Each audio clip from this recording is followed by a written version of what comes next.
Sejak suatu saat atau suatu momen, kata tindakan menjadi kata yang tidak nyaman dalam iman Kristen. Sebagai gantinya, kata anugerah digunakan. Pemisahan yang ketat antara tindakan dan anugerah menjadikan tindakan seolah-olah untuk ketidakpercayaan, sedangkan anugerah sebagai lambang iman orang yang benar. Perjanjian untuk tidak memakan buah pohon pengetahuan tentang yang baik dan yang jahat disebut sebagai perjanjian tindakan. Demikian juga, perjanjian di Gunung Sinai dengan Musa diberi label yang sama, yaitu perjanjian tindakan. Sementara itu perjanjian Abraham dan Daud serta perjanjian baru di dalam Yesus Kristus disebut sebagai perjanjian anugerah. Melihat ini kita seperti membuat garis pemisah yang ketat antara tindakan dan anugerah. Dalam cara pandang seperti ini, soteriologi menjadi terombang-ambing. Apa artinya terombang-ambing? Itu seperti kapal yang kehilangan kendali. Dia hanyut terombang-ambing lewat arus dan angin. Jika kita perhatikan di Alkitab dengan sesama, kita akan melihat bahwa tindakan dan anugerah berasal dari akar yang sama, yaitu apa? Pengampunan dalam Kristus Yesus, kerajaan Roh Kudus yang membuat kita lahir baru, dan itu semua karena anugerah dan tindakan Allah. Tindakan adalah instruksi yang diberikan kepada orang-orang kudus yang telah menerima anugerah tentang bagaimana mereka seharusnya hidup. Perjanjian tindakan seperti perjanjian Adam dan Sinai juga diberikan kepada umat ciptaan baru dalam Kristus. Baik awal maupun akhir Alkitab juga menjelaskan janji, aku akan membalas orang yang menuntut perbuatannya. Seperti Allah memberi perintah kepada Adam di Taman Eden, demikian pula ia akan membalas semua orang kudus ketika Yesus kembali pada akhir zaman. Alkitab terutama ditunjukkan kepada semua orang kudus, dan alangkah indahnya jika semua orang sungguh-sungguh berjuang dalam iman dan menghasilkan buah yang baik. Tetapi karena mereka tidak melakukannya, Alkitab dengan tegas memperingatkan dan mendorong kita untuk menghasilkan buah. Rasul Paulus menunjukkan bahwa kehidupan orang-orang kudus dapat menghasilkan dua jenis buah. Jika kita hidup menurut roh dan firman, kita akan menghasilkan buah berupa hidup yang kekal. Ini bicara tentang keselamatan. Tetapi jika kita tidak hidup menurut roh, maka buah yang kita hasilkan akan busuk dan dibuang. Barang siapa menabur dalam daging akan menuai kebinasaan di dalam daging. Tetapi siapa yang menabur dalam roh akan hidup kekal dan hidup oleh roh. Galatia 6 ayat yang ke-8. Gereja dari bangsa-bangsa non-Yahudi telah dilahirkan kembali dalam Kristus sebagai orang-orang kudus yang dipenuhi oleh Roh Kudus. Karena itu, mereka ditunjukkan jalan hidup yang benar. Yesus juga mengatakan hal yang sama kepada bangsa Israel, yang juga adalah anak-anak Allah. Lukas 10 ayat 28 mengatakan, perbuatlah semua itu dan kamu akan hidup. Kata hidup di sini berarti memiliki hidup yang kekal, yaitu diselamatkan. Perintah untuk bertindak pertama-tama mengendalikan bahwa sang percaya sudah ada dalam Kristus dan dalam Roh Kudus. Kita boleh salah paham terhadap perintah untuk bertindak, karena perintah itu berangkat dari pengandaian bahwa orang percaya sudah ada dalam Kristus dan di dalam Roh Kudus. Karena itu, kita harus bertindak, melakukan sesuatu dalam terang Roh Kudus itu. Karena kita bertindak berdasarkan kuasa yang diberikan oleh Roh Kudus, maka kita tidak boleh memegahkan diri kita atas perbuatan baik yang kita lakukan. Bahkan hamba yang setia pun akhirnya akan mengakui dalam Lukas 17 ayat 10. Tuhan, aku ini hamba yang tidak berguna. Mengapa demikian? Karena kita tidak melakukannya dengan kekuatan sendiri, melainkan roh yang tinggal dalam hidup kita. Teks yang kita baca hari ini mengatakan bahwa kita ada dalam Yesus. Kita membuat atau kita mendapat upah kepada setiap orang yang melakukan sesuai dengan apa perbuatannya itu. Kata upah sering kita anggap sebagai sesuatu yang menyenangkan, wah besar atau kecil, atas pekerjaan yang baik. Namun kata Yunani yang dipakai di sana adalah mitos, berarti membalas sesuatu dengan apa yang telah dilakukan. Dalam ayat 11, ini berarti membalas orang fasik dengan hukuman kekal dan orang benar dengan hidup yang kekal. Perkataan di atas bukan tunjukkan kepada orang-orang yang tidak percaya, melainkan perkataan tunjukkan menjadi peringatan bagi anggota tubuh Kristus. Penghakiman yang berat menanti mereka yang telah dilahirkan kembali, tetapi tidak hidup sesuai dengan suara Roh Kudus. Sebaliknya mereka yang hidup menurut Roh akan menerima hidup yang kekal dan keselamatan oleh anugerah. Selama pelayanan Yesus depan umum, terjadi banyak konflik antara Yesus dengan para pemimpin Yahudi.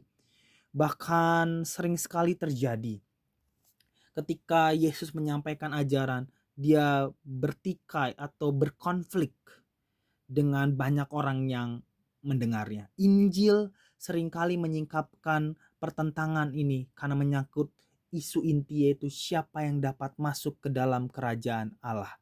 Siapa yang diselamatkan. Siapa yang bisa atau layak untuk masuk surga. Orang-orang Yahudi merasa bahwa karena mereka adalah keturunan Abraham, umat perjanjian, pemilik bait suci dan hukum Taurat, maka mereka yang pertama akan masuk ke surga.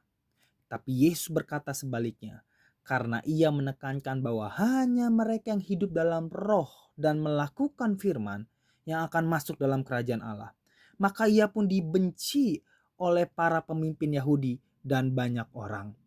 Bukan setiap orang yang berseru kepadaku, Tuhan, Tuhan, akan masuk di dalam kerajaan sorga, melainkan dia yang melakukan kehendak Bapakku yang di sorga. Matius 7 ayat 21. Dalam kitab Kisah Para Rasul, kita menemukan khotbah-khotbah dari Paulus, Petrus, Filipus, dan Stefanus. Tidak perlu membanding-bandingkan, tetapi banyak teolog mengakui bahwa khotbah Stefanus adalah khotbah yang paling lengkap. Namun, jika kita lihat lebih dalam, semua khotbah itu sebenarnya memiliki isi yang sama. Mengapa Stefanus dilempari batu sehingga mati karena berkhotbah? Apa yang membuat orang Yahudi begitu marah? Jawabannya adalah karena pesan Stefanus yang sangat menusuk. Kamu memiliki Roh Kudus yang tinggal di dalammu dan berbicara kepadamu, tetapi mengapa kamu tidak mau mendengar? Nenek moyangmu, yaitu nenek moyang Israel, menolak Roh Kudus, dan kini kamu pun juga ingin menolak Roh Kudus itu berkarya di dalam hidupmu. Orang-orang Yahudi mendengar itu sangat marah. Hai orang-orang keras kepala yang tidak bersunat hati dan telinganya, kamu selalu menentang Roh Kudus, sama seperti nenek moyangmu pun menentang Roh Kudus. Kata tindakan memuat kasih Allah di dalamnya. Membagikan kasih Allah berarti bertindak. Berapa besar kasih yang Allah minta dari kita? Pertanyaannya sama dengan berapa besar tindakan Allah yang Dia minta dari kita sebagai anak-anaknya. Apa tindakan yang harus kita lakukan? Ingat bahwa Allah menuntut dari kita kasih yang tertinggal. Ia memerintahkan kita untuk melakukan bentuk kasih yang paling agung. Ia meminta kita untuk mengasihi Allah dengan segenap hati, segenap jiwa, akal, dan kekuatan. Dan mengasihi sesama seperti diri sendiri. Kasih ini juga telah lebih dahulu diberikan kepada kita. Sebab Yesus sebagai anak tunggal Bapa, dia menyerahkan dirinya, menunjukkan apa itu kasih, yaitu kasih yang berkorban seluruh hidupnya. 1 Yohanes 3 ayat 16 mengatakan, inilah kasih itu, Kristus telah menyerahkan nyawanya bagi kita, jadi kita pun wajib menyerahkan nyawa kita bagi saudara-saudara kita. Pertanyaannya, apakah kita memiliki kasih yang cukup untuk mengasihi dengan sungguh? Di masa kekeringan kasih seperti sekarang ini, membicarakan kasih tertinggal kadang terdengar seperti kontradiksi. Namun kita memiliki sumber kasih dalam diri kita, yaitu sumbernya daripada Roh Kudus. Bahkan Israel dalam perjanjian lama pun memiliki sumber kasih yang berasal dari Roh Kudus. Saya sangat menyukai ayat firman Tuhan di dalam Ulangan pasal yang ke-30 ayatnya yang ke-6. Alkitab mengatakan Tuhan Allahmu akan menyunat hatimu dan hati keturunanmu, supaya engkau mengasihi Tuhan Allahmu dengan segenap atau seluruh hatimu dan dengan segenap atau seluruh jiwamu. Supaya apa kita lakukan itu?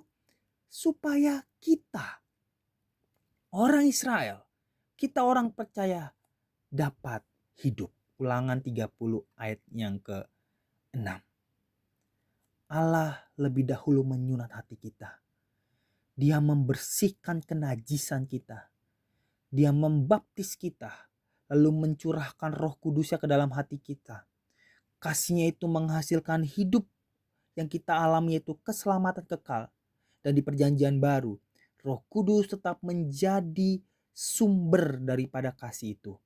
Ia mencurahkan kasih melalui Roh Kudus di dalam hati semua orang percaya, termasuk bangsa-bangsa non-Yahudi.